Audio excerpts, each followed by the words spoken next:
السلام علیکم۔ جی وعلیکم السلام، فرمائیے۔ جی میرا آپ سے سوال ہے، قربانی نبی کریم صلی اللہ علیہ وآلہ وسلم اور آپ کی امت کی طرف سے قربانی کرنا کیسے ہے؟ کیا ہم کو بھی اتنا ثواب ملے گا؟ کیا ہم کو بھی اتنا ثواب ملے گا؟ جی اوکے، تھینک یو۔ ماشاء اللہ، آپ نے بہت ہی اچھا سوال کیا۔ اور آج کل جو میں نے سوشل میڈیا پہ دیکھ رہا ہوں کہ لوگ اس کے اندر کافی کنفیوژن پیدا کر رہے ہیں، کیونکہ ترمذی شریف کی حدیث ہے اور وہ صحیح حدیث ہے، اور نبی کریم صلی اللہ علیہ وسلم کے حوالے سے نبی پاک صلی اللہ علیہ وسلم نے خود جو ہے وہ دو جو ہے وہ مینڈے جو ذبح کیے، ایک مینڈا اپنی طرف سے ذبح کیا اور ایک جو پوری امت کی طرف سے ذبح فرمایا۔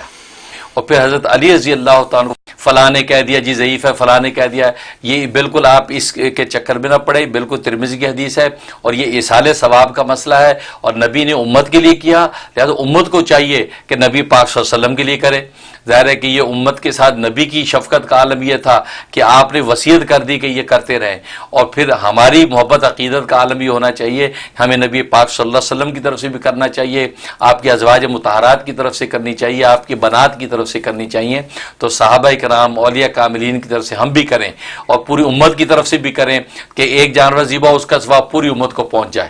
تو لہٰذا ترمذی کی حدیث جو ہے وہ اس کے اندر یہ تفصیلات موجود ہیں، لہذا آپ بالکل کنفیوز نہ ہو، بالکل نبی پاک صلی اللہ علیہ وسلم کی طرف سے آپ قربانی کریں، بلکہ پوری امت کی طرف سے کریں، ان کو اس کا اجر و ثواب پہنچے گا اور اس کی خیر و برکت آپ کو بھی ملے گی۔